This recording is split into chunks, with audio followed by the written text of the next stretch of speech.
지금부터 시민 건강을 위한 미세먼지 대응 정책 토론회를 시작하겠습니다. 김재리 위원장님으로부터 개회사를 듣도록 하겠습니다. 사실 여기 계신 우리 모두와 77에 가까운 인류는 지구상에서 호흡을 함께하는 호흡 공동체로 살아가고 있습니다. 사람들은 음식 없이 30일을 버티기 어렵고 물을 먹지 않고는 4일을 버틸 수가 없습니다. 공기는 어떻습니까? 들숨과 날숨이 4분 이상이 멈추면 의사선생님 이렇게 진단을 내리죠. 이 환자분은 숨을 거두셨습니다. 그렇습니다. 이렇게 소중한 공기 성분을 살펴보면 10가지의 물질로 구성되어 있으며 그중 질소가 78%, 산소가 21%, 기타 물질로 구성되어 있어 지구 신비로움을 느끼게 합니다. 이러한 신비스러운 대기 중에 일군 발암물질은 미세먼지를 비롯해 성면 비산먼지, 오존 등 각종 오염물이 담겨져 세계 인구 91%가 세계보건기구가 제시한 대기 오염 한도 초과 지역에서 거주하고 있다는 사실입니다. 대기 오염에 따른 사망자 수가 2017년 미국 보건영양연구소 보고서에 따르면 당해연도 우리나라가 17,300명, 중국과 인도가 120만 명으로 가장 많았으며 그중에 초미세먼지에 따르는 사망자 수가 우리나라가 16,100명, 중국이 85만 명, 인도가 67만 명 이상에 이르고 있다는 사실입니다. 우리의 생명을 여부하는 초미세먼지 발생 일수가 계속 늘어나는 이유가 지구온난화에 따른 북극 얼음이 기상학자들이 공포를 느끼는 속도로 녹아내려 유라시아 대륙과 온도차가 감소되고 이에 비례해서 바람이 감소되어 대기 정체가 주된 요인이라는 사실입니다. 서울의 경우 2015년도 풍속이 초당 2.7m였으나 지속적으로 감소하여 지난해는 100년 기상 관측 이래 가장 낮은 1.7m를 기록하였으며 129 마이크로그램 초미세먼지를 기록했던 지난 1월 14일 서울의 풍속은 초당 0.9m로 가장 느린 바람의 영향으로 중국발 미세먼지와 자체 오염물질이 서울을 빠져나가지 못했다는 분석을 할 수 있습니다.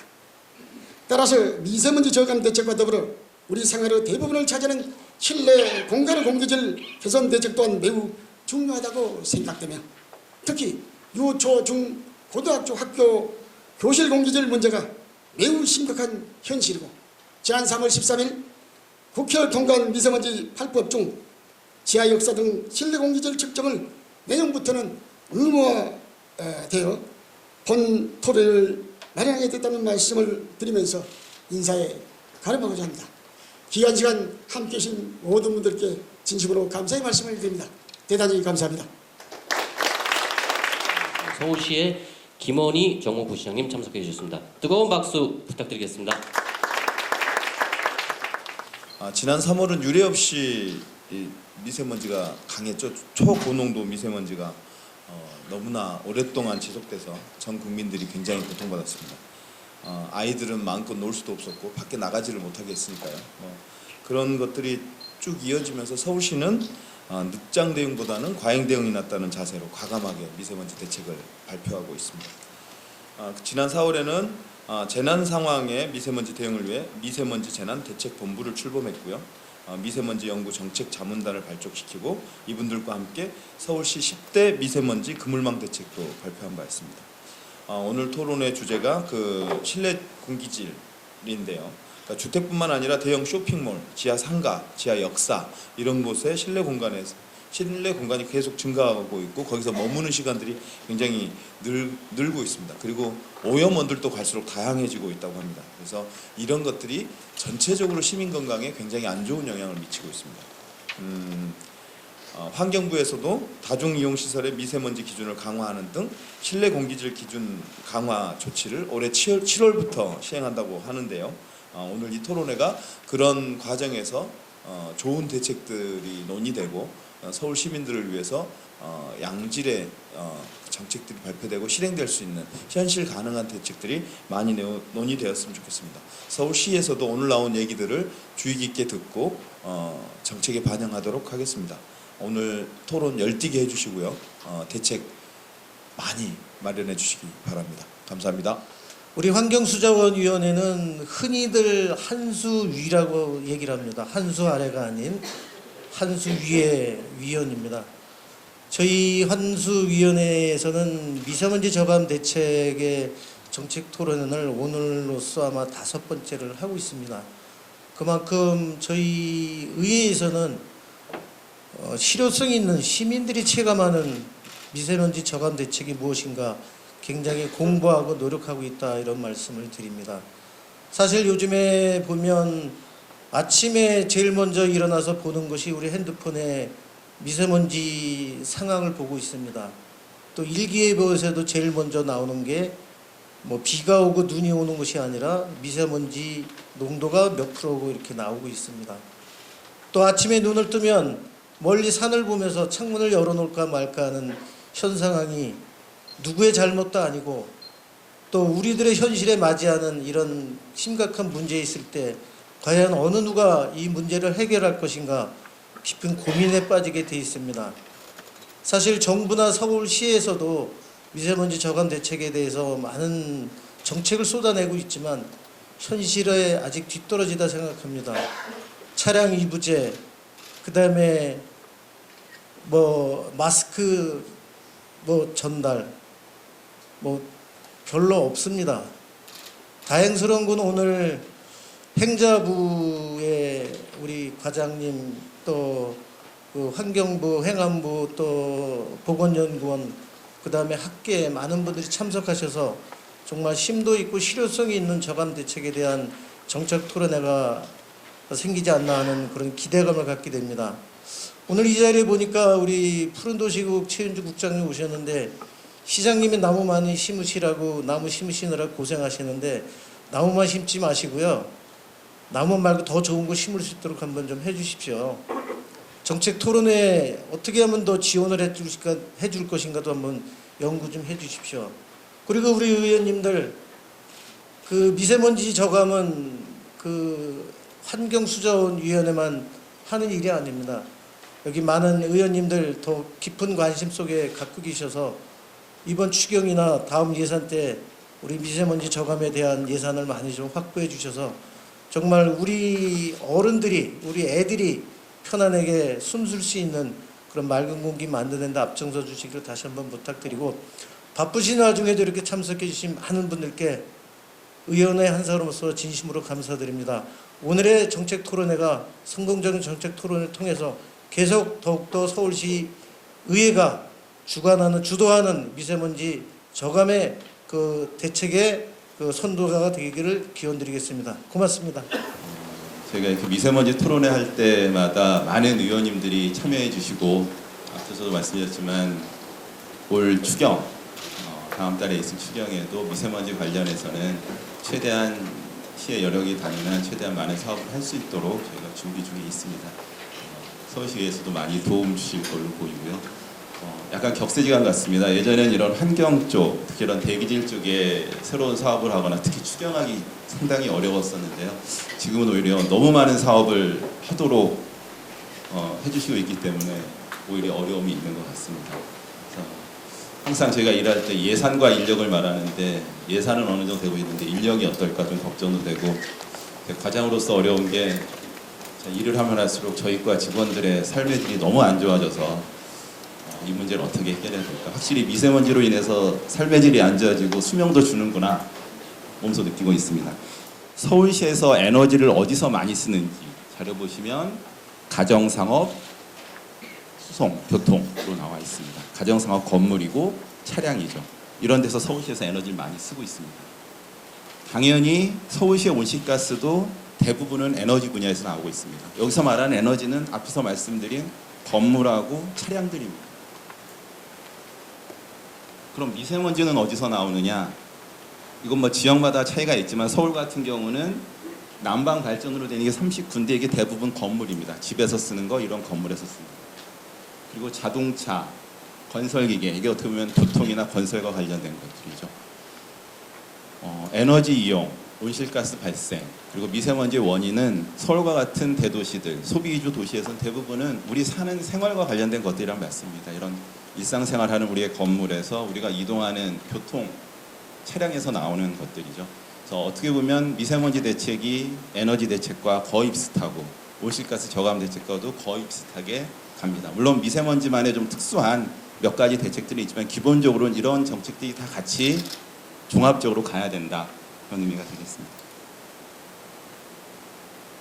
네, 이것도 현황으로 보시죠. 미세먼지가 매우 나빠졌다고는 하지만 2000년대 초반 20세기 갈 것도 없이 21세기 초반에 비해서는 서울시의 미세먼지 농도가 낮아지고 있습니다. PM10, PM2.5도 한 40% 정도 낮아진 형편이고요. 그럼에도 불구하고 실제 좀 고농도인 날술이 워낙 불규칙하게 나오고 이런 것들이 많이 또 느끼시다 보니까 미세먼지 농도가 점점 더 나빠지는 게 아닌가 그렇게 느끼시는 분도 있습니다. 아마도 저희 시민분들께서 이런 대기질, 환경에 대한 요구는 과거보다 훨씬 커졌는데 그거에 대응하는 실제 수준이 과거보다 낮이긴 했지만 기대치에 훨씬 못 미치기 때문에 더 심하게 느끼고 있으신 게 아닌가 싶습니다. 요즘 매일 그 미세먼지 확인하신다고 그러는데요. 실제 좋은 날수, 나쁜 날수를 보면 2018년이 좋음 15 이하인 날이 작년에 130일 통계낸 이후로 가장 많았습니다. 나쁨 일수는 그런데 61일 많이 줄긴 했습니다만 과거 10년을 봤을 때 잘 줄지 않고 있습니다. 그래서 대략 경향을 보시면 전반적으로 평균 농도는 조금씩 떨어지고 있고 개선되고 있는데 그러면서 좋은 날짜도 많아지고는 있는데 나쁜 날의 수는 빨리 줄고 있지 않다라고 보시면 되겠고요. 가끔 고농도인 날수는 불규칙하게 또 나오는 경우도 있다. 그래서 그런 게 올해 3월에 좀 극심하게 나와서 7일 연속 비상저감 조치가 기록되기도 했었습니다. 쉽지 않은 목표인 것으로 보이고요. 앞에 말씀드린 미세먼지 원인인 교통 분야나 건물 분야에 대한 전방위적인 사업들, 대책들을 통해야 가능하고 그 과정에서 저희 시뿐만 아니라 시민 여러분, 다 기업이 같이 가야지 가능한 일이라고 보고 있습니다. 그로 인해서 지금 좋음 일수도 올해 130일 수준을 150일 이상으로 올리고 나쁨인 날짜는 점점 낮춰서 40일 이하로 가는 것이 제일 목표가 되겠습니다. 네, 저희 사업들 중요한 것도 이제 몇 가지 말씀드리겠습니다. 비상저감 조치는 17년부터 해왔기 때문에 많이 이해하고 계실 거고요. 지금 비상저감 조치를 해도 효과가 있느냐, 사전적으로 좀 더 예방을 하는 게 좋지 않느냐 의견도 있으시고 당연히 그렇기 때문에 미세먼지가 높아지는 겨울철, 봄철에는 사전적으로 발생을 줄일 수 있는 그런 여건을 만들기 위한 대책을 준비하고 있습니다. 저희가 미세먼지 보통 시즌제라고 보통 표현을 하고 있는데요. 그래서 봄철, 겨울철에 대해서 사전 대응을 통해서 고농도가 되는 날짜를 좀이라도 줄여보자. 고농도가 되더라도 그걸 조금 덜 심화되도록 하자라는 게 저희 목표가 되겠습니다. 보시면 최근 10년 동안 일평균 농도가 50을 초과했던 날들을 보니까 1월, 2월, 12월, 3월 순서였습니다. 고농도인 날짜가 되는 거죠. 그리고 실제 4년간 월평균을 봤을 때도 3월, 1월, 12월, 2월 순서로 나왔습니다. 사실 이게 사실 시즌이 아니라 1년 내내 강력한 정책을 하는 게 좋겠습니다만 미세먼지 대책이라는 것들 그리고 에너지 절약 정책이라는 것들이 시민분들 어떻게 보면 많은 고통을 또 수반하기 때문에 거기에 맞춤으로 간다면 상대적으로 더 고농도가 발생하고 하는 때로 기간을 좀 정해야 된다고 보고 있고요. 아직 확정은 아닙니다만 대략 12월부터 3월까지가 미세먼지 고농도 시즌으로 저희는 생각을 하고 있습니다. 어느 정도 시민 불편을 끼치느냐 이거에 대해서는 좀 판단을 해야 되겠습니다만 어느 정도 홍보와 함께 불가피하게 좀 불편을 드리는 운행 제한을 좀 강화한다든가 아니면 단속을 그때 강화한다든가 하는 이런 것들이 들어갈 수 있겠습니다.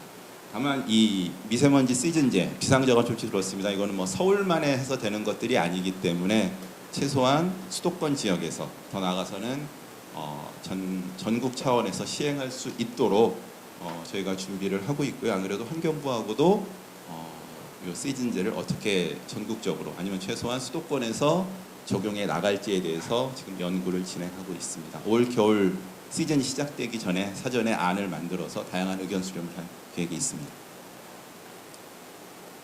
예, 고농도 비상저감치에 대해서는 자료로 다루도록 하겠습니다. 저희 고농도가 되면 올 3월에 미세먼지 비상저감치가 7일 연속됐던 적도 있었는데 이부제에 대해서도 많은 분들이 진짜 미세먼지가 재난이면 진짜 극한적인 수단까지 다 써야 되는 게 아니냐라는 의견도 있으십니다. 여론조사에 따라서는 다양합니다만은 찬성 의견 나올 때가 많기도 하고요. 실제 서울 같은 지역에서 고농도가 됐을 때 취할 수 있는 수단으로서 저희가 검토를 하고 있습니다. 다만 이건 진짜 재난 상황을 가정한 거기 때문에 비상저감조치라고 해서 무조건 이부제를 하자는 것은 아니고 이런 비상조치가 3일, 4일, 5일 이렇게 연속되는 경우에는 한번 해보자. 그리고 지금 현재 저희가 비상조치가 걸리면 자동차들을 환경 등급에 따라서 1에서 5등급으로 나눠서 5등급에 대해서는 운행 제한을 하고 있는데요. 물론 이게 시작한 지는 얼마 안 됐지만 점차적으로 5등급뿐만 아니라 4등급까지 확대해야 되는 거 아니냐. 이렇게 운행 제한의 단계를 높이거나 아니면 이부제를 하거나 이런 것들을 종합적으로 검토 중에 있습니다. 미세먼지 관련한 여러 법안들이 통과가 됐고요. 서울시에서도 그동안 저희가 정부에 요청했던 것들이 많이 입법화된 것들이 있습니다. 이에 따라서 저희는 그동안 해오던 미세먼지 관련한 정책들을 계속 꾸준히 해나가고 그 외에 우리 생활 주변에서 서울 지역에서 아직 좀 챙기지 못한 것들을 보다 꼼꼼하게 챙기자라는 취지에서 지난 4월에 미세먼지 그물망 대책을 발표한 바 있습니다. 우리 생활 주변에서 저희가 조금 신경을 못 쓰고 있는 것들 한 10가지를 잡았는데 물론 이것이 전부는 아닙니다. 더 나올 것들이 많이 있고요. 간략간략하게 제목 위주로 말씀을 드리겠습니다. 내용은 자료를 참고해 주시기 바랍니다. 배달용으로 쓰이고 있는 이륜차가 한 10만 대 정도로 추산이 되는데 그것들은 그 업체와 협력을 통해서 2025년까지 전량 교체하는 것으로 저희가 방향을 잡고 있습니다. 지금 서울의 마을버스, 일반 시내버스들은 모두 CNG 또는 전기버스로 지금 전환이 되고 있고요. 다만 마을버스는 아직 약 1,600대 정도 중에 444대가 아직 여러 사정으로 인해서 경유버스로 남아 있습니다. 이런 것들, 특히 소형인 것들은 CNG가 개발이 안 돼 있거나 충전소 문제 등으로 교체가 안 된 것들인데요. 요것들은 이 444대에 대해서는 2023년까지 CNG 또는 전기차가 개발이 되면 전기버스로 모두 바꿀 계획을 가지고 있습니다. 이 어린이 통학 차량에 대해서도 차량 9년 이상 된 것들이 연차별로 2022년까지 약 1,400대를 교체를 해야 되기 때문에 이것들은 제가 2022년까지 모두 전기차 또는 LPG차로 바꾸는 것을 하고 있습니다. 다음 보일러입니다. 보일러는 이제 지난 3월에 법이 개정이 돼서 내년부터는 친환경 보일러 설치가 의무화가 됩니다. 서울 같은 경우는 약 360만 대 가정용 보일러가 있는데요. 이 중에 10년 이상 된 것들이 약 90만 대 정도 됩니다. 저희 요거는 이 91만 대에 대해서도 전량 교체하는 것을 목표를 하고 있고요. 올해는 5만 대를 우선 교체할 계획을 가지고 있습니다. 요거에 대한 보조금이 현재 16만 원인데 이번에 정부에서 추경하면서 20만 원까지 늘릴 계획을 갖고 있습니다. 그래서 서울시에서 이렇게 의무화에 맞춰서 보조금 사업을 하기 때문에 지역에서도 많이 좀 관심 가주셨습니다. 2톤 미만에 대해서 실제 법적으로 직접 규제가 없는 것들에 대해서는 보조금을 통해서 빨리 바꿔 나가실 수 있도록 저희가 유도를 하고 있습니다. 약 10만여 대 중에서 역시 10년 이상 된 게 약 한 3만 5천 정도로 추산이 되는데요. 요것들을 모두 바꿔 나갈 계획을 갖고 있습니다. 예, 이것은 뒤에 발표하신 저희 박사님께서 아마 해주시겠지만 2006년 이후에 건설된 아파트들에는 의무적으로 정화장치를 설치토록 하고 있고 이미 설치가 되어 있습니다. 다만 이것들이 현재 어떻게 관리가 되고 있는지 사실 잘 조사가 안 돼 있는데요. 이것들을 아파트 관리사무소에서 공동 관리토록 저희가 아파트 준칙을 바꾸도록 지금 자치구를 통해서 저희가 추진을 하고 있습니다. 상세한 건 뒤에 발표해서 좀 말씀드릴 것 같습니다. 미세먼지 집중관리구역입니다. 이번에 미세먼지 특별법이 시행되면서 8월부터 미세먼지 집중관리구역을 지정을 하고 지원할 수 있도록 하고 있습니다. 서울 지역에서도 뭐 큰 공사장이라든가 아니면 배출시설이 밀집된 지역이라든가 또는 대로변이라든가 이런 지역에 대해서 제가 지정을 하고 이곳에 대해서는 방지시설 또는 취약한 분에 대한 보호를 위한 예산 투입을 할 수 있도록 제가 금년 중에 준비를 해서 지정을 하고 내년부터 직접 지원 사업을 하도록 할 계획입니다. 최근에 간이 측정기 많이 퍼지고 있는데요. 이것도 올 8월부터는 정부에서 인증을 해서 등급에 따라서 이용하실 수 있도록 하고 있습니다. 서울에는 기존의 법정 측정망이 한 50개가 있는데요. 그거 외에도 상대적으로 저렴한 간이 측정기를 많이 설치를 해서 요거에 의한 정보들도 일반 시민들께서 보실 수 있도록 하고 필요한 경우에는 배출원 감시하는 용도로도 쓸 계획입니다. 시내 경찰버스 많이 주차하는 곳 또는 관광버스 주차하는 곳이 부족하기 때문에 한 150개소 정도가 추가로 필요합니다. 요거에 대해서는 정부에서 추경을 잡아서 설치하도록 했고 필요한 곳은 서울시가 일부 설치할 계획을 가지고 있습니다. 이거 뭐 경찰버스뿐만 아니라 관광버스들에 대해서도 같이 이용할 수 있도록 할 계획입니다. 그리고 차들에 대한 정비업소, 검사하는 업소들에서 좀 형식적으로 검사를 한다 또는 엔진 클리닝 할 때 과도하게 공회전을 한다라는 것이 있어서 실제 이거는 차량에 대한 관리 그리고 검사소 그리고 정비업소에 대한 관리를 보다 강력하게 하겠다라는 취지입니다. 지금 말씀드린 건 저희 생활 주변에 있는 것들이고요. 사실 여기 말에서 저희가 언급하지 못한 것들 아직 많이 남아 있습니다. 뭐 공항에 대한 대책이라든가 아니면 군 시설에 대한 것들 아니면 대형 음식점에 대한 대책 이런 것들도 우리 생활권 주변에서 제가 챙길 것은 더 많은데요. 우선 급한 거 먼저 하면서 아마 생활권 대책 또 2가 아마 조만간 또 준비해야 되지 않을까 싶습니다. 예, 실내 공기질에서 간략히 말씀드리겠습니다. 실내 공기질 관리법도 올 7월부터 기준이 강화되도록 되어 있습니다. 어린이집과 같은 민간계층 이용시설에 대해서는 기존의 PM10 기준이 강화가 되고요. 일반 시설에 대해서도 강화가 됩니다. 그동안 PM2.5 같은 경우는 권고 기준으로 돼 있거나 아예 설정이 안 돼 있었는데 모두 유지 기준으로 인해서 기준이 설정이 되게 돼 있습니다. 그래서 이런 시설 관리하는 곳에서는 이런 기준을 유지해야 되는 의무가 생기게 되고요. 서울시 안에는 실내 공기질 법에 의해서 관리돼야 되는 그 다중이용시설, 공중시설 모두 약 12,000여 개소가 있습니다. 이런 것들, 이런 시설들은 지침에 따라서 시설별로 저희가 검사를 하고 있고 자가 측정 의무 등을 지고 있습니다. 그래서 이런 저희가 실내 공기질 관리 대상에 대해서는 인증제도 저희가 시행을 하고 있습니다. 대상 시설에서 신청을 받아서 저희가 오염도 검사를 하고 사전에 정해진 평가 항목에 의해서 일정 점수 이상이 되면은 인증을 하게 되고 저희 마크를 부착을 해드리게 됩니다. 현재까지 약 300여 개소가 서울시로부터 인증을 받았습니다. 이것만 간략히 좀 말씀드리겠습니다. 어린이집 같은 경우는 서울시에 약 6,800개가 있고요. 2017년부터 가장 어린이들이 미세먼지에 가장 예민하기 때문에 우선 시급한 차원에서 공기청정기를 모두 설치를 했습니다. 그리고 이거는 보통 이제 렌트 형태로 해서 저희가 유지비까지 지원을 하고 있고요. 실제 그 공기청정기를 잘 가동하고 있는지 이거에 대해서는 간이 측정기를 추가로 설치를 해서 어느 정도 수준인지 그리고 그 농도가 높아질 때는 어린이집 관리자에게 정보를 드리는 사업을 시범적으로 하고 있습니다. 크게 지하철은 역사, 승강장 부문 그리고 실제 운행하는 전동차 객실 그리고 대부분 구간이 터널로 이루어져 있기 때문에 터널 요 크게 3가지 분야로 나뉩니다. 그래서 현재까지 저희가 측정을 하면서 물론 현재로서는 기준을 맞춰 나가고 있습니다만 시민분들께서 기대하시는 수준에는 상당히 못 미치고 있고 또 때로는 그 러시아워 시간에는 전동차 같은 게 상당히 높아지는 그런 문제가 있고 터널은 구조상 농도를 낮추기 상당히 어려운 그러한 여건에 있습니다. 이것이 뭐 짧은 시간에 해결될 수 있는 문제는 아니지만 분야별로 구분을 해서 사전에 재원 투자를 통해서 저희가 현재 있는 수준보다 훨씬 나은 수준으로 관리하기 위해서 목표를 가지고 있습니다. 부문별로 간략히 말씀을 드리겠습니다.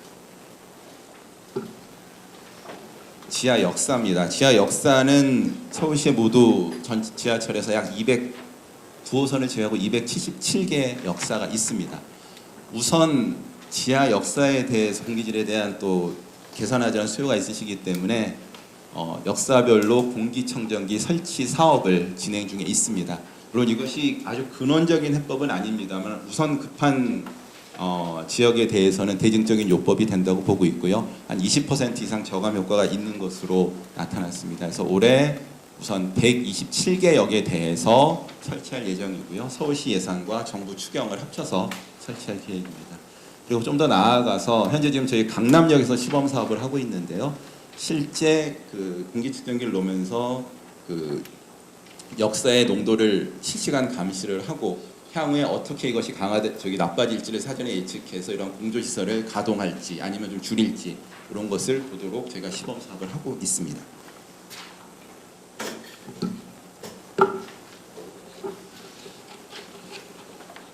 다음은 전동차 부분입니다. 사실은 전동차 같은 경우는 수명이 다해서 교체할 때는 저희가 미세먼지 필터가 있는 정화장치가 있는 그러한 전동차로 구매를 하고 있습니다. 그래서 작년에 2호선부터 해서 현재까지 약 300대 정도는 이러한 그 공기 정화장치가 있는 전동차를 구매를 하고 있고요. 기존에 아직 수명이 다하지 않은 전동차에 대해서는 고효율 필터를 설치하는 사업을 현재 진행을 하고 있습니다. 그래서 현재 5월까지 한 절반에 가까운 그 지하철 편에 대해서는 고효율 필터를 설치해서 운행을 하고 있습니다.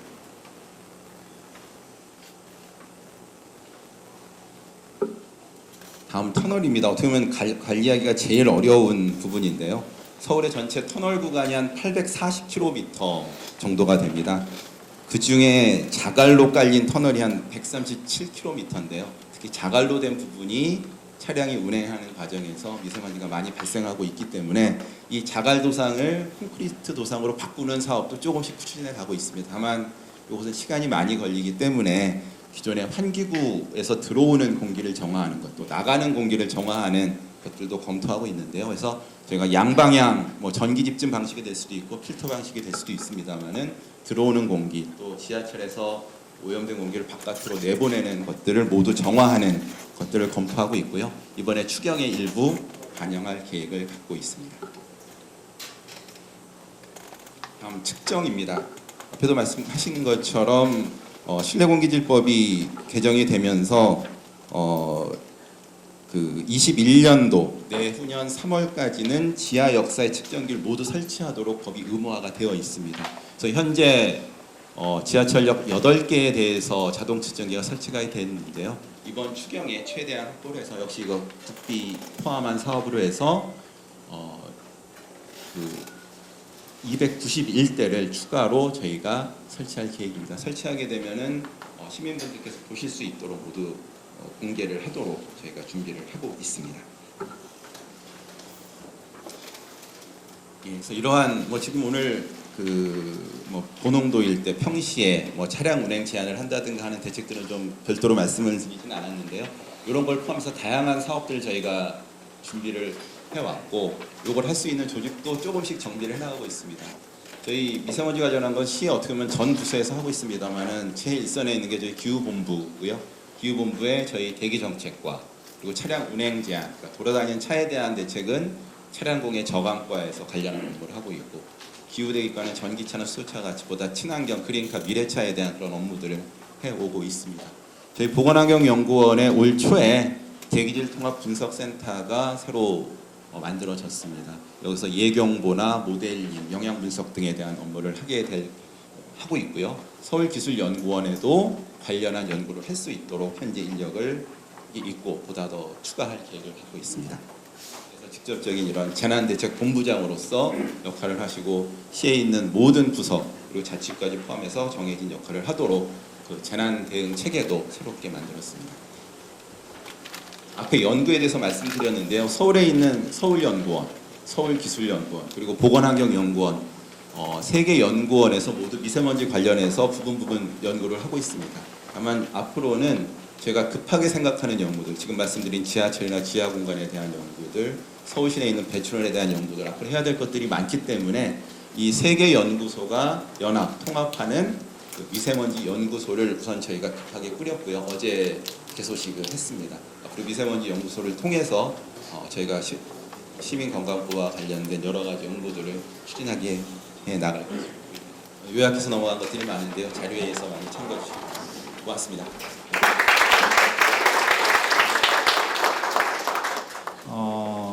저는 이제 그 전공이 그 환기가 제 박사학위 논문이고요. 그다음에 지금 하고 있는 일이 그 과기부에서 예산을 받아가지고 다중이용 시설의 실내 공기질 개선 그 관리 개선 방안 만드는 그 연구단을 지금 올해부터 2022년까지 4년간 그 운영을 할 계획인데요. 저희 원장님이나 과기부에서는 국민이 언제까지 3년, 4년 후까지 기다리느냐. 올해 말에 당장 1차적으로 결과를 내다가 이런 그 압박을 좀 받고 있어서 굉장히 스트레스가 많이 쌓이고 있는 상황이고요. 오전에는 그 미세먼지 문제 해결을 위한 그 국가 기후환경회의에 제가 그 피해 예방 전문위원회 이제 간사를 맡고 있어요. 그래서 거기 갔다 왔는데 그 반기문 위원장님이 하고 계시는 그 위원회에서는 그 과도한이라는 표현을 씁니다.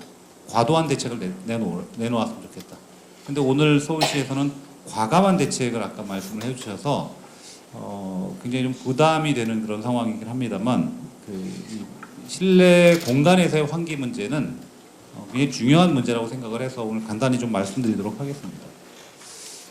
지금 보여드리는 거는 사실 환경부 자료입니다. 그래서 환경부 생활환경 과장님이 발표를 해주셨던 자료인데 여기 이렇게 굉장히 그 다양한 오염 물질 중에 현재는 우리가 미세먼지에 대한 문제만을 얘기를 하고 있지만 뭐 조금 더 지나면은 또 다른 뭐 제가 개인적으로 생각하기는 미생물 쪽일 거다라고 생각을 하고 있습니다만 현재는 미세먼지 문제를 해결해야 되는 그런 상황이고요.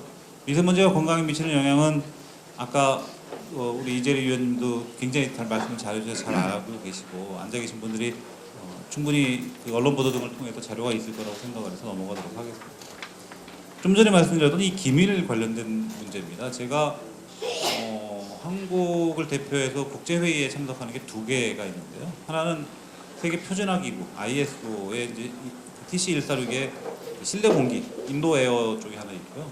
또 하나는 국제 에너지 기구 산하에 AIVC라고 환기 분야 전문가들이 모이는 그런 회의가 있습니다. 그건 AIVC는 1년에 2번, ISO는 1년에 1번 정도 모이는데요.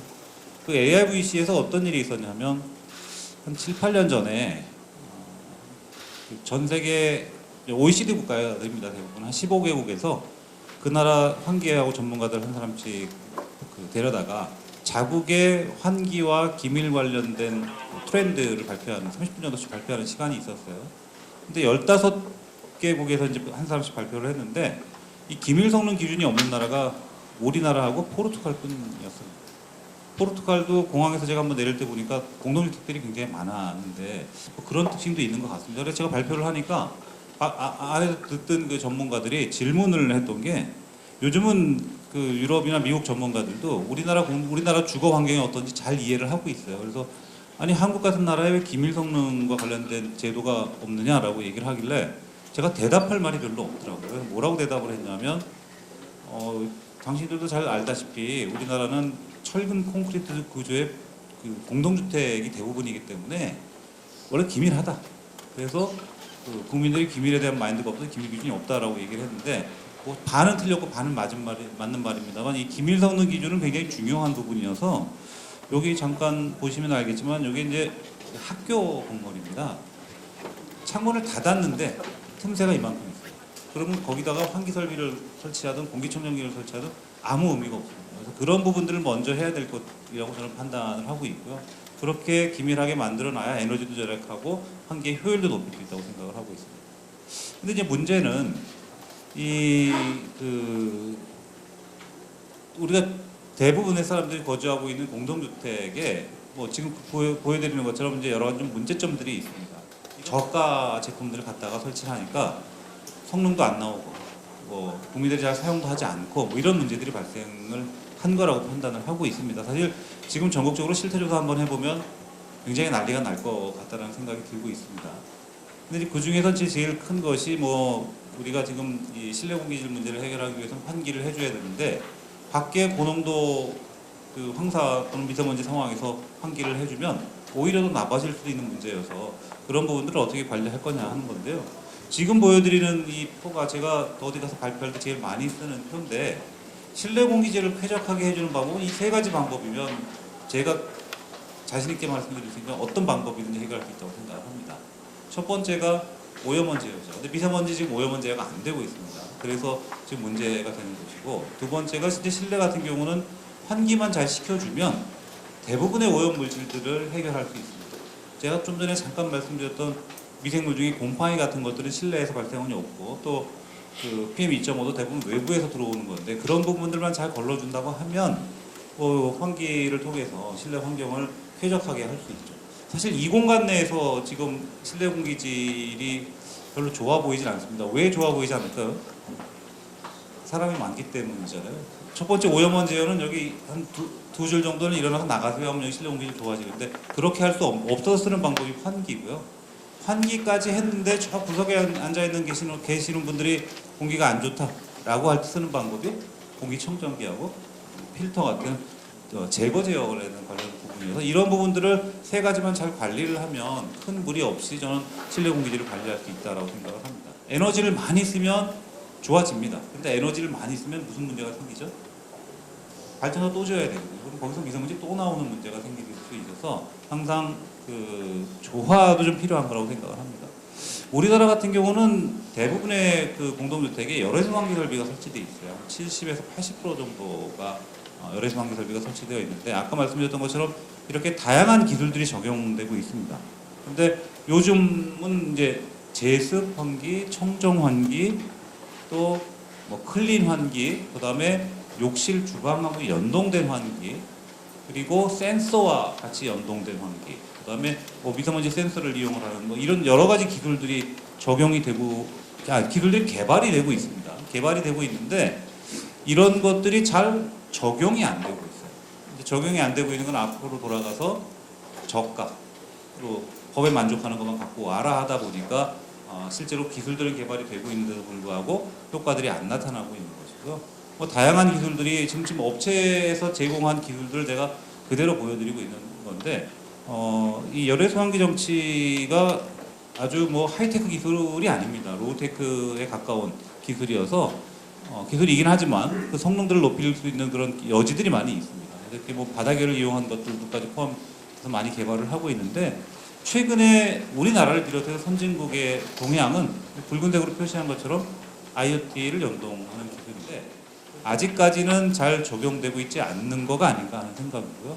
지금 보여드리는 그림은 사실 공동주택 같은 경우는 밖에서도 미세먼지가 들어오지만 안에서도 미세먼지가 발생을 합니다. 예전에 고등어 사태라고 하는 그 조리시에 발생하는 미세먼지 부분도 굉장히 심각할 수 있기 때문에 그런 것들과 연계된 IoT 기반, 센서를 이용한 IoT 기반의 통합적인 환기 설비를 개발 여지껏 해왔고 이런 것들을 적용할 수 있게 하는 것이 첫 번째 우리가 해야 될 일이라고 생각을 하고요. 두 번째 이제 문제들은 이 통합 관리를 하면서 어떻게 유지 관리를 할 거냐 하는 부분입니다. 그래서 오늘 제가 후반부에 좀 잠깐 말씀을 드릴 텐데요. 아무리 좋은 환기 설비, 아무리 좋은 공기청정기를 갖다 놓는다 하더라도 그것에 대한 유지 관리를 하지 않으면 뭐 안 갖다 놓는 것만 못한 그런 부분이라고 생각을 하고 있습니다. 그래서 한번 그 실태 조사를 한번 해봤어요. 그러니까 지금 오늘 보여드릴 게 두 가지인데요. 첫 번째가 환기 설비에 대한 실태 조사를 해봤더니 대부분 열외선 환기 설비가 설치되어 있다. 그 다음에 효율이 좋은 것도 있고 나쁜 것도 있고 굉장히 큰 편차를 보이고 있어서 처음에 설계한 거대로 그대로 들어가느냐 하는 부분에 있어서 좀 의문이 좀 있었고요. 그 다음에 조금 면적에 따라서 적절하게 그 적용이 돼야 되는데 대부분 좀 과도 또는 과소하게 적용되고 있는 것으로 판단이 됐고요. 기본적으로 성능들이 좀 떨어지는 것들도 굉장히 많았다라는 조사가 있었습니다. 자연환기 설비나 열외선 환기 설비, 최근에 서울시에서는 기계환기 설비, 특히 이제 열외선 환기 설비만 설치할 수 있도록 올 초에 그 제도가 시행된 거로 알고 있는데요. 저는 이 제도는 좀 잘못됐다라고 생각을 합니다. 열외선 환기 설비가 많이 쓰이고 있고 효과가 있긴 하지만 그거보다 더 좋은 그 더 고성능의 또는 에너지도 적게 쓰면서 쓸 수 있는 하이브리드 환기 같은 것들도 있는데 자연 환기를 못하게 하면 그런 시스템들은 쓸 수가 없고 우리가 기술 개발을 하려고 하는데 장애를 줄 수 있는 부분이라서 저는 그런 정책들은 조금 다시 한번 더 생각을 해봐야 될 부분이 있지 않나 생각을 하고 있고요. 실제로 현장 조사도 쭉 해봤습니다. 근데 뭐 생각대로 단초에 설계 시의 환기 성능을 확보하지 못하는 것도 꽤 많았고요. 뭐 결로라든지 열 효율이라든지 또 소음 문제 같은 것들이 예상되고 있던 대로 좀 문제가 있었습니다. 그런데 이제 국민들은 또 어떻게 생각하고 있는지에 대해서 저희가 이제 실태 조사도 해봤는데요. 이런 자료들은 제가 국토부의 환기 설비 기준을 개정을 할 때 조사를 했던 그런 내용들입니다. 그래서 한 2, 3년 됐긴 했지만 서울하고 수도권 공동주택 단지를 해서 최근 2013년에 이후에 지어진 공동주택 대상으로 조사를 해봤더니 국민들이 환기를 굉장히 중요시하고는 있습니다만 환기에 대한 만족도는 높지 않았습니다. 그리고 그 원인은 뭐 실내 공기질이 나빴다든지 환기량이 부족했다든지 결로가 발생했다든지 다양한 원인들을 가지고 있었고요. 근데 이제 문제는 이 환기 시점이나 이런 빈도 등을 고려를 할 때 나름대로 국민들이 최근에 많은 정보들을 가지고선 규칙적인 환기를 시도하려고 하지만 환기 설비를 우리나라 환기 기준은 미세먼지를 제거하려고 환기 기준을 만든 게 아닙니다. 새집 증후군 문제를 해결하려고 환기 기준을 만들었기 때문에 환기 설비를 24시간 계속 가동하도록 법에 되어 있어요. 근데 실제로 계속 가동하는 율은 10%도 안 되고 있고요. 그다음에 오히려 레인지 후드나 공기청정기 같은 것들을 일종의 국민들이 환기 설비로 오해하는 경우들도 꽤 있었습니다. 근데 저런 것들은 실내에 그 산소나 우리가 필요로 하는 그런 것들을 공급해주지 못하기 때문에 보조적인 방법으로 사용될 것들에 대해서 약간의 오해들도 있는 것 같고요. 가동이라든지 이런 부분에 대해서는 굉장히 낮은 수준의 그 조사 결과를 보였는데요. 예를 들면 환경부 같은 경우는 다른 부처에 비해서 또 교육부 같은 경우는 홍보들을 좀 잘해요. 근데 환기 기준을 관리하는 부처는 국토부가 관리를 하고 있는데 홍보는 조금 다른 부처에 비해서 좀 떨어져서 환기 기준이나 다른 기준, 좋은 기준들, 제도들을 가지고 있는데 그런 것들을 국민들한테 홍보하는 것들이 좀 약하지 않았나 하는 생각들을 갖고 있고요. 그래서 최근에 건강친환주택 건설 기준, 국토부에서 시행하고 있는 거는 입주자 매뉴얼에다가 그런 내용들을 의무적으로 기록하도록 그렇게 그 법을 제정을 했습니다. 그다음에 그래서 이제 교육들이 굉장히 중요하다고 생각을 하고 있고요. 사실 여기 지금 요 24시간 상시 환기 개념에 대해서는 좀 말씀드리려면 굉장히 좀 길어지는데 아까 말씀드린 새집중후군 문제 때문에 만들었는데 저 부분을 이제 새집중후군 문제는 거의 해결했습니다. 휘발성 유기 화물의 이런 것들은 충분히 우리가 그 소스 컨트롤부터 시작해서 벤틸레이션 컨트롤, 유물 컨트롤에서 어느 정도 해결이 됐는데 그러다 보니까 이제 다른 미세먼지나 미생물 문제가 대두되고 있는 거긴 하지만 그런 부분에 있어서는 24시간 환기를 적용하는 것이 맞느냐 하는 부분에 조금 퀘스천이 있습니다. 그러니까 고농도일 때하고 깨끗할 때를 그냥 동일하게 그 24시간 환기해 주도록 하는 것이 맞느냐 하는 부분들에 대한 고민들을 좀 해봐야 될 것 같고요. 아까 말씀드렸던 것처럼 이 환기 설비에 대한 국민들의 지식이 아직도 굉장히 부족합니다.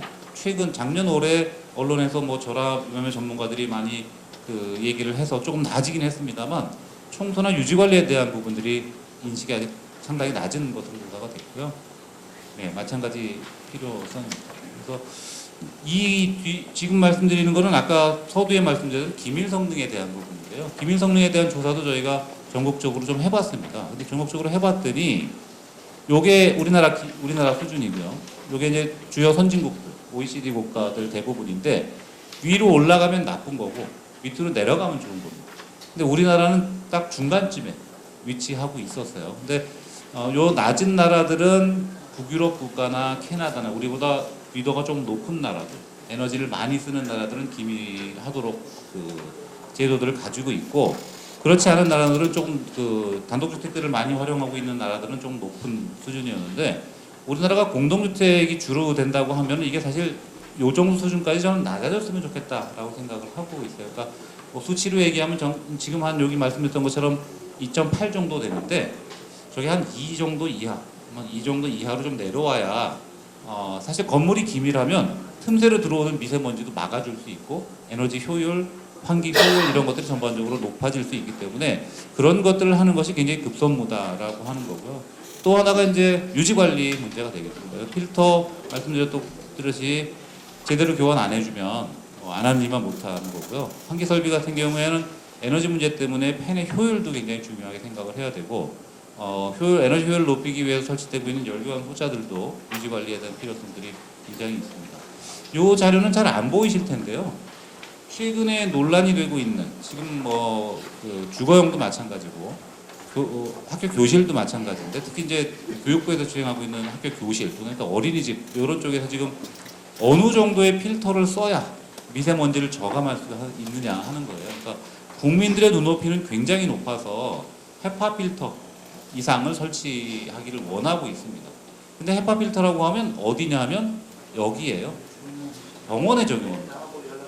그래서 모든 주거용 건물과 모든 학교에 헤파 필터를 적용하는 것이 맞느냐 하는 부분에 있어서는 조금 의문점이 있고요. 이건 미국 애슐레라는 곳의 자료인데 이 지금 학교 교육부에서 교실에 내린 그 필터의 등급 자체가 우수한 상업시설, 고급주택에 적용하고 있는 거예요. 물론 이제 우리 외부 농도가 상당히 고농도이긴 하지만 그 정도의 것을 설치하는 것들이 그 교육부나 처음에 지금 국토부에서 설치하고 있는 그 기준인데 국민들의 눈높이는 여기가 있기 때문에 여기와 여기 간의 괴리가 좀 있습니다. 근데 저는 중도를 택해서 필터 수준은 여기와 여기 중간 정도를 유지하고 환기 효율을 높이는 것이 미세먼지를 또 제거하고 에너지를 적게 쓰고 해서 궁극적으로 국가 미세먼지 대책으로 할 수 있는 부분이 아닌가라고 생각을 하고 있고요.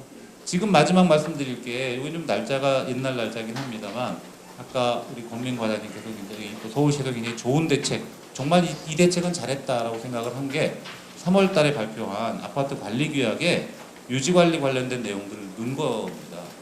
저 유지관리 개인적으로 그 입주자들이 하려면 필터 하나 교환하는데 최소한 아무리 싸게 해도 2, 3만 원, 좀 비싸면 4, 5만 원이야. 한 사람 불러서 하게 되면. 근데 아파트 관리 규약에 명시를 해서 그 장기수선 충당금을 아파트 벽 칠하는 데 쓰지 않고 필터나 덕트의 유지 관리하는 데 비용을 쓰면 공동 구매하면 필터 가격 그렇게 비싸지 않습니다. 지금 미디엄 필터보다 조금 성능 좋은 것들도 5,000원 정도면 한 세대 걸 교환할 수가 있어요. 사실 그런 쪽으로 저도 한 10여 년 전부터 얘기를 했었습니다. 주무부처인 국토부 가서 얘기하면 그 지자체에서 관리하는 겁니다. 지자체에서 관리하면 중앙부처에서 무슨 얘기가 있어야 이걸 할 수 있습니다. 이렇게 했는데 서울시가 이번에 올 초에 3월달에 과감한 조치를 취해 주셔서 저는 이게 정말 공동주택에서 환기를 잘하게 하고 유지관리를 잘해서 미세먼지가 밖으로 들어오지 않도록 하는데 굉장히 유용한 대책이 될 거다라고 생각을 하고 있고요. 뒤에 이제 뭐 결론이라고 해서 쭉 말씀을 드렸습니다만 앞에 말씀드렸던 내용들이라고 생각을 하시면 될 것 같은데 이 미세먼지 문제는 이 아파트 관리 규약에 적용하는 거가 굉장히 중요하다고 제가 말씀드렸지만 궁극적으로 말씀드릴 수 있는 거는 미세먼지를 제거할 수 있는 기술은 실내로 들어오지 못하도록 하는 기술은 저는 있다고 보고 있습니다. 필터를 어떻게 사용하느냐, 기민을 어떻게 적용하느냐만 잘 적용한다 하더라도 신축 같은 경우는 쉽게 해결할 수가 있고 기존 주택이나 기존 건축물에 있어서도 기민을 보강하고 필터나 환기 설비들을 보완을 하게 되면 충분히 실내로 들어오는 미세먼지를 저감을 해서 실내가 일종의 쉘터. 저는 이제 건축을 전공을 했기 때문에 건축물을 설계할 때 건축물을 처음부터 쉘터의 개념으로 설계를 합니다. 밖으로부터의 공격이나 피해를 막을 수 있는 그런 그 쉘터로 본다고 하면 충분히 미세먼지로부터 막을 수 있는 그 시민들 또는 국민들의 건강을 보호할 수 있는 쉘터로서 주거용 건물이나 일반 다중이용 시설들이 만들어질 수 있도록 할 수 있지 않겠냐 하는 것을 말씀드리면서 마치도록 하겠습니다. 감사합니다. 그럼 첫 번째로 행안부에서 멀리 오셨는데 기후재난대응과의 성위원님 간략하게 한 3분에서 5분 사이에 말씀 좀 해주시죠. 부탁드립니다. 이 미세먼지에 대해서 평소에 정부 부처하고 관계기관 합동훈련을 하도록 되어 있고요. 그 다음에 미세먼지가 국민의 생명이 위협된다고 생각할 때는 재난사태를 선포해가지고 재난관리기금이라든가 특조세, 예비비를 긴급하게 사용할 수 있도록 하고 있습니다. 또 재난이 발생해서 지자체 행정 능력이 좀 수습이 곤란하면은 국가 차원의 그 지원이 필요하다고 판단됐을 때 특별 재난 지역을 선포해서 이렇게 수습 활동을 하도록 되어 있습니다. 이상입니다. 자, 그 다음에는 그 환경부에서 오셨죠? 대기환경정책과장님 간략하게 말씀해 주시기 바랍니다. 서울시는 중앙정부 환경부로서 상당히 고마운 도시입니다. 그동안 환경 분야에 대해서 선도적 역할을 해왔고 아직까지도 끊임없이 서로 밀어주고 당겨주면서 환경 정책을 같이 하고 있습니다. 여러분 잘 아시겠지만 88 올림픽 때 대기 분야에서는 연료전환을 처음 시작한 게 서울시고요. 월드컵 관련해서도 CNG에 어떻게 보고할 것인가 고민했을 때 서울시가 앞장서 왔습니다. 미세먼지도 마찬가지로 아직 진행 중이지만 서울시가 앞장서는 것 같아서 상당히 고맙고 이를 지지해 주신 의회 의원님들과 시민들께 다시 한번 감사를 드립니다. 저희가 시간 관계상 세 가지만 말씀드리겠습니다. 앞서 언급이 있었지만은 미세먼지의 문제는 아시다시피 에너지 또 기후변화 문제와 결코 뗄 수가 없습니다. 이제 미세문제를 해결하기 위해서는 반드시 에너지 문제와 기후변화 같이 그 넥서스를 어떻게 정리해 나갈 것인가가 중요한 것 같고요. 이 분야에 대해서는 아무래도 그동안의 패러다임을 좀 바꾸는 그런 정책이 필요하기 때문에 아마 과감하고 또 과도한 만큼의 노력이 필요하다 이런 말씀이 나온 연유라고 생각합니다. 두 번째는 서울시도 열심히 중국의 지방정부와 교류 협력하고 있지만은 대외적인 국제 협력 관계입니다. 특히 시민들께서 관심이 많으신 부분이 중국과의 협력 관계인데요. 중앙정부로서는 중국 정부와 함께 여러 가지 연구 노력과 함께 이걸 정책적으로 발전시키는 이런 노력을 하고 있습니다. 무엇보다 중요한 것들은 서로 지금 측정망을 하고 자료를 공유하고 중국의 예보가 있을 때 한국이 어떻게 예보로 국민들한테 신속히 제공하는 시스템 이런 것도 중요한 것 같고요. 중국의 비상자감 조치가 났을 때 한국은 어떻게 할 것인가 이런 부분들이 또 하나의 중요한 이슈가 됩니다.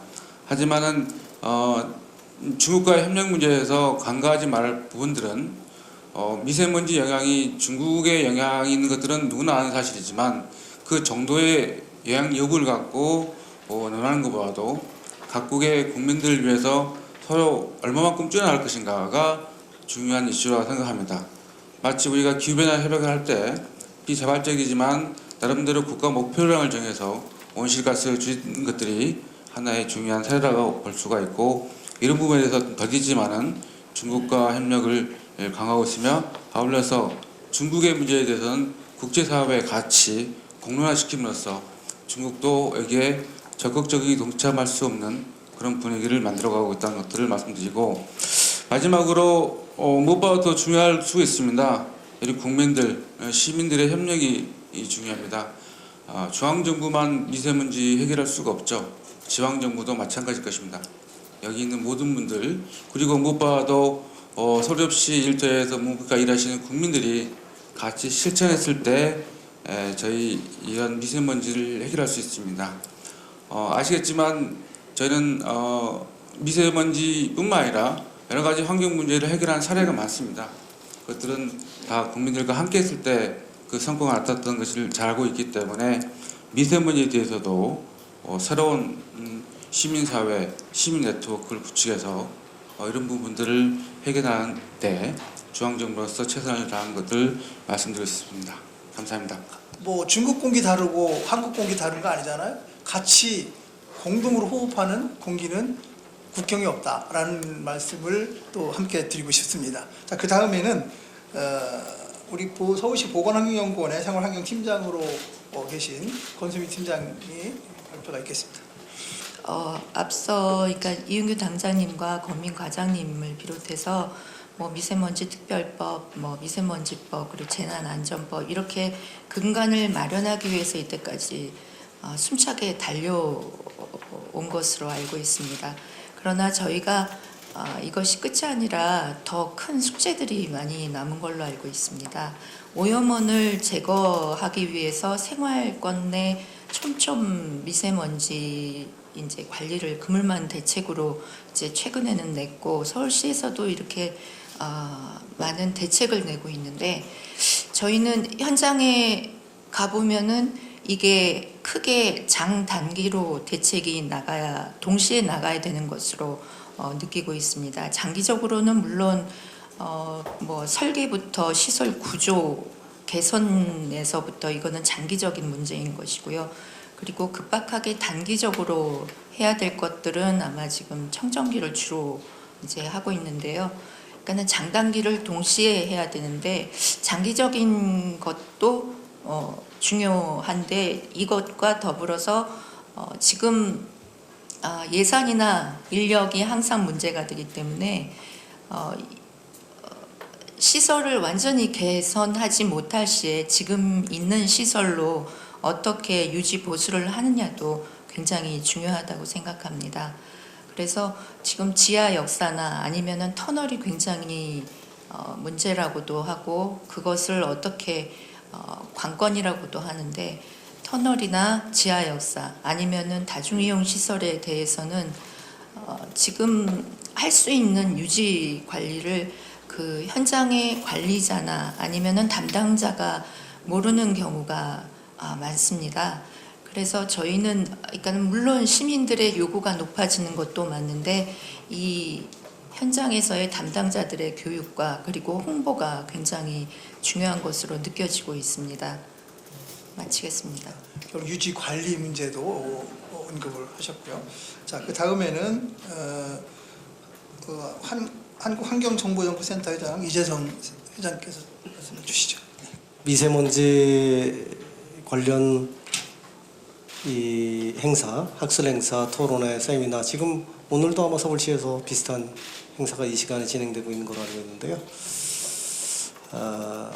아마 이 자리에 또 여러 번 이런 미세먼지 행사에 참여하신 분들이 있을 겁니다. 그때 그런 느낌이 듭니다. 참여하면 할수록 왠지 더 답답해지는, 답이 없는 그런 느낌이 듭니다. 초미세먼지 농도를 15 이하로 유지하라. 그러니까 모든 실내 공간이라고 하는 거는 아까 지금 얘기한 지하 역사, 또 지하 상가, 그리고 저는 버스 안, 그리고 철도 안, 그리고 주택 이런 데입니다. 자, 정부는 이렇게 하면 이제 문제가 생기죠. 굉장히 쉽습니다. 모든 실내 공간이라고 하는 얘기는 뭐냐면요, 우리 국민들 80%가 실내에 있습니다. 적어도 아주 초미세먼지 농도가 150 정도 됐을 때 한 15 정도를 유지할 수만 있다면, 그러면 80% 정도의 생활하는 공간 속에서 그 시민 건강과 생명을 충분히 지킬 수 있습니다. 굉장히 쉽습니다. 그렇죠? 근데 문제는 뭐냐면요, 환경부만 해도 그렇습니다. 이거를 실내 공간 미세먼지, 오늘의 주제죠, 이렇게 하면은 사실 담당이 애매해집니다. 생활환경과가 해야 될지, 대기환경과가 해야 될지, 이러다가 누가 해야 될지 잘 모르면 안 하게 되는 일이 발생하죠. 자, 간단합니다. 실내 공간, 모든 실내 공간의 미세먼지는 초미세먼지 기준으로 15 정도, 아주 좋음을 말합니다. 이 정도를 하겠다는 의지만 있다면, 제가 보기에는 충분히 우리 국민들 이렇게 걱정 안 하셔도 될 것 같거든요. 그 다음에 이 시에서 지금 할 일이 굉장히 많은 것 같아요. 굉장히 많은데, 이런 일들 시에서 다 하려고 그러면 너무 힘들잖아요. 이런 일들 우리 시민들이 미세먼지 관련해서 좀 나서서 좀 우리가 참여해서 해결하겠다는 그런 움직임들도 있습니다. 이런 거 실내 공간의 미세먼지만이라도 좀 지킬 수 있는 센터라든가 이런 걸 좀 만들어서 시민들이 할 수 있는 일들은 좀 시민들이 할 수 있도록 하면 좋겠습니다. 아까 이인규 박사님이 말씀하신 대로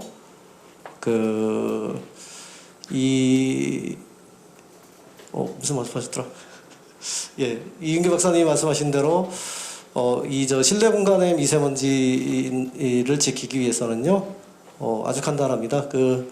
이 건물의 외부에서 미세먼지가 더 이상 들어오지 않도록 기밀 성능을 유지하는 것, 그리고 환기를 하는 것, 그리고 그래도 좀 부족하면 공기청정기를 하는 것입니다.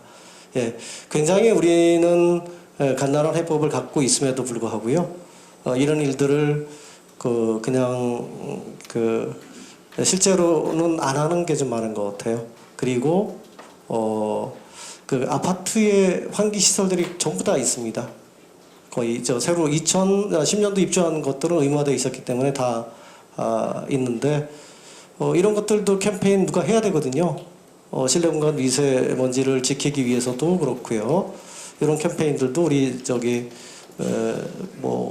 실내 공기 미세먼지 관리센터라든가 실내 공기 관리센터 이런 데서 실내 공간을 그렇게 지킬 수 있는 공간을 충분히 할 수 있다면 제가 보기에는 되는데, 이런 일들을 시민들과 함께하는 방법들을 좀 환경부도 그렇고요, 시도 그렇고 조금 해주시기 바랍니다. 특히 환경부는 실내 공간 미세먼지 아니면, 그래서 제가 지금 여기 과장님 계시니까 과장님이 할 일은 아닌 것 같지만, 어쨌든 그냥 환경부 정도 되면은 미세먼지 과가 하나 있어야 될 것 같아요. 예, 실내 공간 미세먼지 제가 보기엔 공중에 떠 있거든요. 그래서 반드시 이 실내 공간의 초미세먼지 농도는 15 이내로 지켜주셨으면, 유지하게 해줬으면, 그러면 우리 국민들 건강 생명 지킬 수 있을 거라고 저는 확신합니다. 내용은 보다 자세한 거는 이 프린트물에 보고서에 있으니까 그걸 참고를 해주시면 감사하겠습니다.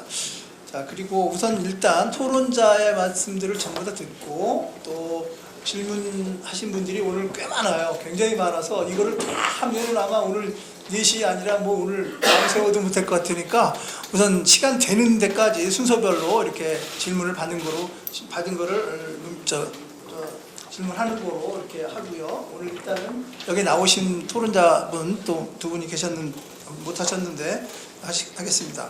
또 에코만 코리아의 하 대표님께서 잠깐 해주시죠. 저는 제가 지금 총리실의 미세먼지 특위위원으로도 활동하고 있고, 서울시나 경기도 자문위원으로도 활동하고 있고, 지금 반 총장님이 하는 국가기후환경회의에도 전문위원으로 활동을 하고 있는데, 하면서 정말 느끼는 답답함과 어려움들이 있어요. 그건 뭐냐면, 우리 모두가, 그러니까 미세먼지라는 거는 결국은 전체적인 총량을 줄여야 되거든요. 그렇죠? 총량을 줄이지 않으면은 여기서 어떻게 막는다 하더라도 그게 어딘가를 삐져나갈 거고, 전체 양을 줄이는 게 되게 중요한데, 문제는 줄일 생각은 별로 안 하는 거예요. 그러니까 결국 이 미세먼지를 발생하는 거는 누구냐? 발전소, 경유차 이런 얘기를 하지만 결국 그 사람이잖아요. 다 우리가 하는 거거든요. 그런데 다들 우리는 가해자고, 가해자가 아니고 우리는 다 피해자라는 생각만 있는 거죠. 그래서 지난번 어떤 학생이 막 우는 거예요. 그래서 왜 우니? 그랬더니 자기 엄마가 발전소의 직원으로 발전소에서 근무하는데 친구들이 너희 엄마 때문에 미세먼지가 심각한 거라고 본인을 질타한다는 거예요. 다 이런 연결성, 우리 사람들의 행동에 의한 거잖아요. 그런데 우리가 그게 다 연결돼 있다는 생각을 하지 않고 별개로 생각을 한다는 거죠. 그래서 결국은 미세먼지 되게 정확한 거가, 우리가 사용한 것만큼, 우리가 에너지를 사용한 만큼, 우리가 물건을 산 만큼, 우리가 쓰레기를 버린 것만큼 미세먼지는 늘게 되어 있어요. 그런데 과연 우리의 생활은 얼마나 바뀌었는가? 미세먼지를 걱정하는 것만큼 나의 생활은 바뀌었는가? 과연 공기청정기나 측정기나 이런 시설들이, 과학이 다 해결해 줄 수 있을까? 지금 과학은 굉장히 많이 발전했지만 환경 문제는 훨씬 더 나빠졌거든요. 과학은 우리를 도와줄 수 있지만 걔가 전적으로 해결될 수는 없는 거죠. 그러니까 학교에서도 공기청정기를 설치했다고 해서 환기하지 않고 하면서 계속 더 CO2가 높아지고 실내 공기질이 나빠지는 경우들도 굉장히 많은데, 이런 것들이 스스로의 어떤 노력이 없이 진행되는 게 굉장히 큰 문제거든요. 과거에 한번 돌이켜 생각해 보면 88 올림픽 때 우리가 굉장히 열심히 했던 운동이 있었어요. 그때부터 음식물 쓰레기 줄이기였거든요. 한국이 음식물 쓰레기 너무 많고 냄새도 많이 나고 그 줄이기 운동 계속 했을 때 저희가 어떻게 했냐면 처음에 기억하실지 모르겠지만 반찬 조금 주는 업소를 모범업소로 우리가 이렇게 지정을 했어요. 그 다음에 밥그릇, 국그릇을 또 작게 만들자, 아예 좀 작게 만들자 이런 것도 했고요. 그다음 엄청난 캠페인들을 뭐 고속도로 휴게소부터 뭐 몇천 톤이 없어지고 버려지고 있고 그게 뭐 수천억이고 했죠.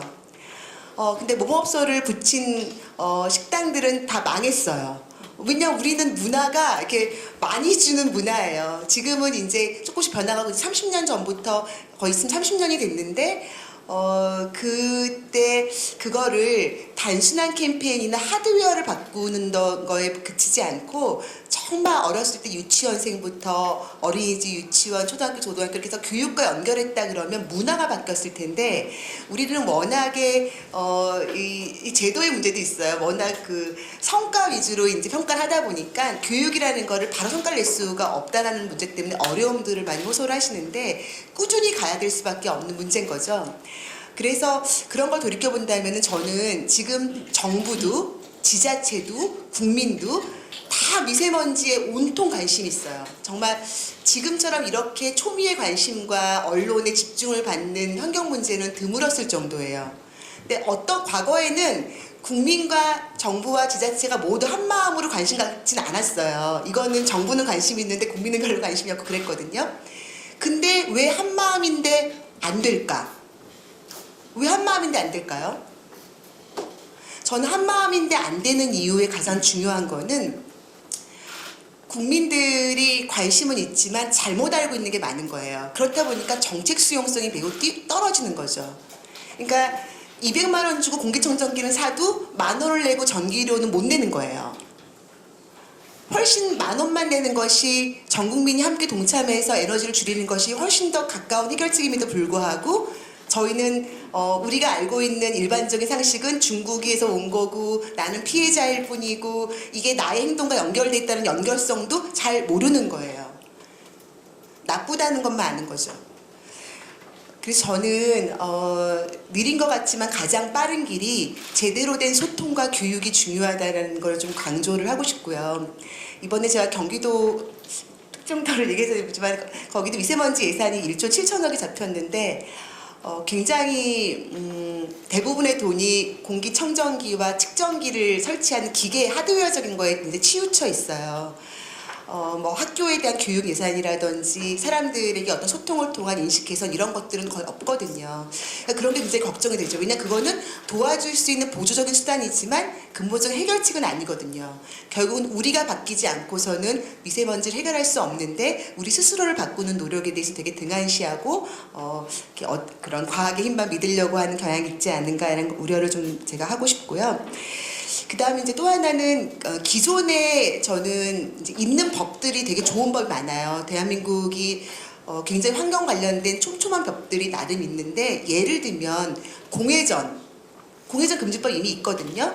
근데 공회전 제가 서울시청 앞 여기 덕수궁 앞에도요 늘 그 큰 관광버스가 시동을 켜고 있어요. 시청 앞이지만 아무도 안 잡아요. 그러니까는 아무리 수치를 낮추면 뭐합니까? 조작하고 잡지 않고 뭐 이런 거잖아요. 그러니까 이게 결국은 우리 모두의 의식 수준이 함께 가지 않으면 안 되는 거거든요. 지금 지금 저는 새로운 법을 만들고 뭐 이렇게 하는 것도 중요하겠지만 기존에 되어 있는 법들을 얼마나 촘촘하게 잘 관리할 것인지에 대한 게 굉장히 중요할 것 같아요. 특히 지자체.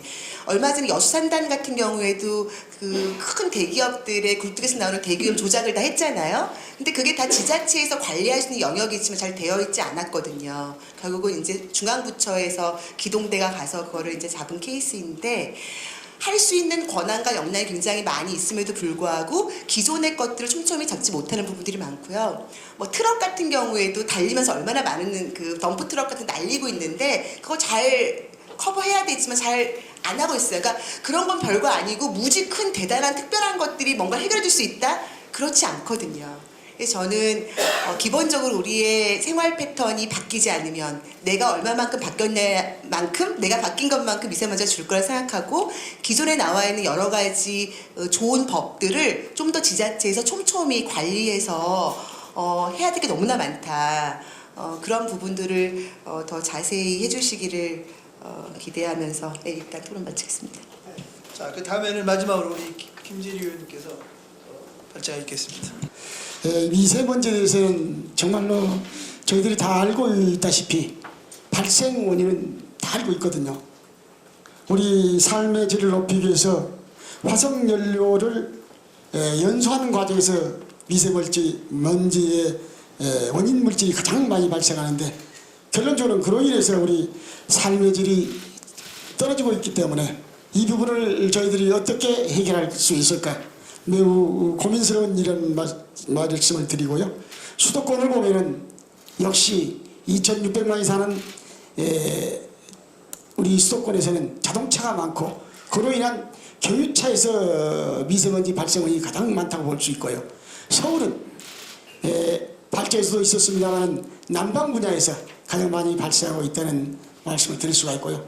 시도를 보면 경기도가 가장 미세먼지 발생 물질이 많이 나오고 있고 충남이 규모에 비해서는 또 두 번째로 경기도가 약간 적은 긴 합니다만 두 번째로 많이 발생하고 있는 이유가 우리나라 석탄화발전소가 60개가 가동되고 있는데 충남의 절반인 30개가 현재 가동 중에 있으며 당진군하고 태안군이 또 10개씩 있다는 사실입니다. 그러고 보면은 저희들이 어떻게 하면 이 화석연료를 연소를 줄일 수 있을까 고민하지 않고서는 미세먼지를 줄이는데 역부족이 아닌가 라는 말씀을 드리고요. 특히 경유차에서 나오는 미세먼지 물질은 우리가 보행자들이 도로를 걸을 때 가장 근접한 부분에서 저희들이 접하기 때문에 우리 인체 피해는 가장 크다라고 저는 생각하고 있습니다. 아무튼 프로에서 많은 질문이 있을 것 같아서 우리 차장님께서 3분 이내로 하라고 하시는데 정말 어떤 말씀을 드려야 될지 정말 중요한 것은 기후변화거든요. 이 기후변화는 인류의 생존의 문제이기 때문에 18세기 중엽에 영국에서 제1차 산업혁명이 일어났을 때 우리 인류는 약 7억 명이었습니다. 통계에 따르면 내년 2020년도에 이 인구가 77억으로 20세기의 폭발적인 증가를 위해서 이 인류의 의식주에 대한 욕망을 채우기 위한 에너지 소비가 현재 환경 파괴를 이루지 않았나. 당시 제1차 산업혁명 당시에 온실가스 농도가 250ppm였습니다. 그러던 게 지속적으로 증가해서 2006년도에 350ppm을 도달해서 350ppm이 넘어가면 지속 가능한 지구로서 문제가 발생된다고 해서 덴마크 코펜하겐에서 세계 정상들이 모여서 회의를 했고 15년도에는 파리 협정까지 맺었습니다마는 이걸 트럼프 대통령께서 탈퇴를 하고 미국이나 중국의 협조 없이는 이 기금 마련도 어려워서 사실은 파리 협정 때 1,000억 달러의 기금을 모금하기로 했는데 지금 100억 달러 정도밖에 모금이 안 됐다는 보도 자료를 제가 봤습니다만 아무튼 어떻게 하면 이 온실가스를 줄 수 있을까? 지금 400ppm이 넘어간 지금 현 환경에서는 우리 모두가 환경의 피해자인가 동시에 가해자라는 말씀을 안히 들을 수가 없다는 말씀을 드리고요.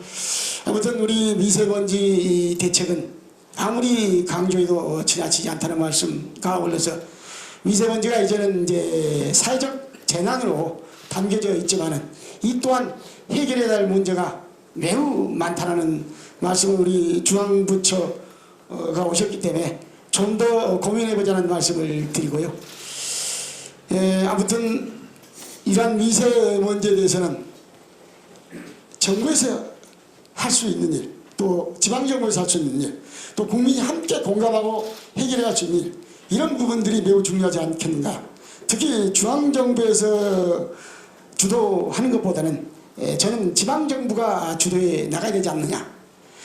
다들 기억하시겠습니다만 2015년 또 메르스 사태 때 6개월간 정말로 어려운 그런 국내적인 사정에 있어도 서울시를 비롯한 지방자치단체가 선도적으로 이 대처를 했기 때문에 6개월 안에 종식을 할 수 있지 않았나 라는 생각을 해보면은 미세먼지 역시 중앙정부와 지방정부가 그리고 국민이 함께 해결해 나갈 수밖에 없다.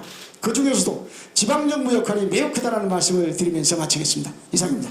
생활환경에서 나오는 미세먼지, 기후변화 전문적인 거를 걱정을 하고 계십니다. 하여튼 그런 거에 대한 대응책이 필요하고 앞으로도 향후 이제 그런 거에 대응에 관련된 모든 힘을 모아야 될 것 같습니다.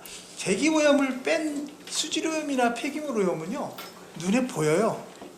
보이는 것은 모아서 처리가 가능합니다.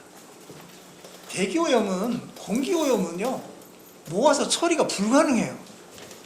그럼 어느 쪽으로 가야 되냐면 그런 공기가 모여서 시민들한테 문제를 일으키는 핫스팟 지역이라고 그러죠. 굉장히 오염도가 높아지는 오염도 그런 쪽 아니면 그 다음에는 실내나 폐쇄 공간으로 가야 돼요. 그래야 그게 가능하지 바깥에서는 굉장히 어려운 부분이 있습니다. 그렇다고 안 할 수는 없지만 앞에 발표를 들어보니까 서울시에서 굉장히 촘촘한 그런 내용을 하고 있어요. 그리고 또 이런 걸 보면 우리가 전부 다 산업활동이나 생활환경에서 오는 거예요. 아까 우리 하 대표님께서도 말씀하셨지만 사실은 막연하게 알고 그럴 것이다.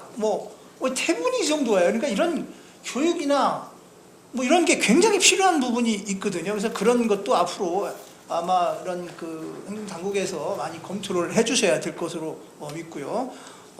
제 얘기는 그 정도로 하고요. 지금 질문지가 이제 올라왔습니다. 굉장히 많은 질문지 중에서 순서대로 그냥 이렇게 앞에 온 거를 한번 읽어보면 학교 공기질에 관련된 얘기가 굉장히 많아요. 그래서 그 중에서 그냥 모아서 학교 공기 전반적인 거를 지금 말씀을 드리겠습니다. 공기청정과 순환 기준 선택 설치 가능 여부, 비교 선택이 가능한지, 시범 설치를 구체화할 필요가 있는 건지, 그게 시급하다. 또 기타 대안 제시를 해달라. 가정 환기 시설 정보는 어떻게 하느냐. 학부모의 관심이 굉장히 큰데 그거에 대한 그런 내용 같은 거를 전반적으로 이렇게 질문을 하셨습니다. 그거에 대해서 우리 어느 분이 좀 해주셨으면. 전체 교실 수가 약 30만 개 정도 된다고 합니다. 교육부 자료에 의하면. 그중에 3월까지 통계에 의하면 20만 개, 19만 개 정도가 설치가 됐어요. 공기청정기든 환기설비든. 남아있는 한 12만 개 정도를 연말까지 이제 설치를 해야 되는 상황인데, 최근에 맨 처음에는 경기도를 제외한 서울시와 다른 전부 시도교육청이 그 공기청정기 렌탈로 갔습니다. 그러다 최근에 경북교육청, 그다음에 대구교육청, 세종시교육청 점점 소위 말하는 공기순환기, 열애소환기 장치를 설치하는 쪽으로 바뀌어가고 있어요. 그게 이제 바뀌는 이유가 추경이 편성되면서 예산이 단위 교실당 예산이 좀 늘어났기 때문 그런 영향도 큽니다. 근데 이제 그런 활동들이 전부 약간 스톱이 된 상태입니다. 지금 5월 초, 4월 말 5월 초 기준으로 왜 스톱이 됐냐면 학교에서 실제로 공기청정기가 됐든 환기설비가 됐든 조달을 하다가 무슨 문제가 있었냐면, 예를 들면 이제 그 학교에 들어가는 공기청정기나 공기순환기, 기교 환기설비는 전부 이제 조달을 통해서 이제 구매가 되는데, 조달 규격이 예를 들어 70점이라고 하면 71점부터 95점 정도 되는 환기설비나 또는 공기청정기가 여러 개가 들어오는 거예요. 근데 그 시민단체, 특히 이제 학부모들 같은 경우 95점짜리가 선정이 됐으면 좋겠는데 점수가 낮은 게 대부분 선정이 되는 겁니다. 조달 규격은 다 통과했기 때문에 어느 게 선정되더라도 문제가 없어서 그런 것들을 학부모들이 지적을 하는 바람에 지금 홀딩된 상태예요. 그걸 바꿔야 된다 하는 정도. 그래서 지금 그런 상황이고요. 설치하면 설명을 조금만 더 말씀드리겠습니다. 그 질문이 있어서 그 환기 설비 우선 설치를 하는 거고요. 우선 설치를 하는데 이제 여러 가지 상황들이 있으면 벽에 천정에 설치 못한다, 벽에 설치 못한다, 이렇게 되면 공기청정기를 설치하게 되는 거고, 지금 비율적인 측면에서는 공기청정기 렌탈하는 쪽이 굉장히 한 80% 이상 설치된 거로 지금 알고 있습니다. 학교는 사실 학교라고 하지만 청정지역이 아닙니다. 어떤 학교들은요, 완전 도로 중심에서 온갖 먼지를 다 받아들여야 하는 거의 공장형 학교도 있거든요. 그래서 선택할 때 기회를 주셨으면 좋겠다. 그리고 아무리 결정이 나서 올해 모든 학교에 공기청정기가 리스가 들어간다고 들었습니다. 근데 그렇게 될 경우에 그것은 완전히 지금 기준과 맞지 않기 때문에 예산 낭비가 될 것 같습니다. 이것은 변화가 필요할 것 같습니다. 라고 정말 간청을 드렸기 때문에 이 토론회장을 통해서 그 필요성에 대해서 좀 알아주셨으면 좋겠고, 변화가 됐으면 좋겠고, 비교 선택이 가능했으면 좋겠고, 그렇다면 비교 선택이 가능한 그런 설치가 있어야지 학교별로 어떤 기준 우선순위가 있을 거잖아요. 학교마다 그 기준에 의해서 선택을 했을 때 만족도가 높을 것이다. 그리고 이제 학부모이고 주부이기 때문에 대안으로 하나를 말씀드리자면, 맞습니다. 뭐 아무리 어떻다 하더라도 변화를 근본적으로 끌어내지 못한다라면 예산 낭비 아니겠습니까? 그러면 그건 아닌 것 같다. 그래서 학부모들이 최근에 굉장히 교육혁신지구 내에서 활동을 많이 하고 있습니다. 그리고 홍보나 교육을 할 수 있고 할 수 있는 그런 여건에 있는 경우가 많습니다. 저도 지금 학부모 분과에 분과장을 맡고 있기 때문에 얼마든지 학부모들과 접촉하면서 이 필요성과 교육을 할 수 있기 때문에 학부모들을 많이 그 대안으로서 활용하셨으면 하는 제안을 드립니다. 시환경조례 제16조 3항에 장애인 추가를 건의드린다는 내용으로 이렇게 나왔습니다. 질문을 해주셨습니다. 예, 취약계층의 범위를 보다 장애인까지 명확하게 하자라는 의견이시고요. 검토하겠습니다. 질문해 주신 것처럼 미세먼지법에는 대통령 시행령으로 취약계층이 규정되어 있습니다. 다양하게 쭉 나열되어 있는데 장애인이 빠져 있어요. 이 부분에 대해서는 저희 의회에서 검토를 해서 개정할 수 있는 방향을 하여간 최대한 강구해 보도록 하겠습니다. 문정무님께서 그 미세먼지 대응에 관련된 센터 건립과 시 조례의 보완을 요구하시는 그런 내용입니다. 그 내용에 대해서 뭐 간략하게 해주세요. 1분 이내 해주셔야 됩니다. 지금 시간이 없으니까. 네. 공기청정기 서울시에 100만 대가 동원됐을 때 지금 사용된 전기가 얼마일까요? 발전소 하나 갖고 모자랄 것 같은데요. 저는 에너지 사용을 줄이자. 원천적인 거. 전기와 물, 기타 자원을 가정에서 30% 이상 줄였을 때 과연 미세먼지가 얼마큼 줄어들까? 제가 15년 동안 지금까지도 주부들과 학생들 이걸 교육을 시키고 있습니다. 원천적인 걸 줄이자. 그걸 제가 우선 말씀드리고요.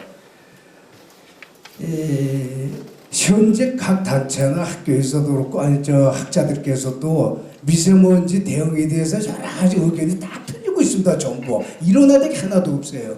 또 하나, 중국에서 뭐 30%가 들어온다, 50%가 들어온다, 바람 따라서. 그럼 바람이 하나도 없는 날 미세먼지 경보 발령은 왜 옵니까?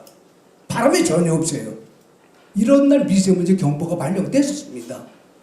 그건 뭐냐? 우리 인간의 욕망, 우리 서울 시민 스스로가 만든 거예요. 미세먼지 발생을. 그러면 이런 거를 종합적으로 어떻게 할 거냐?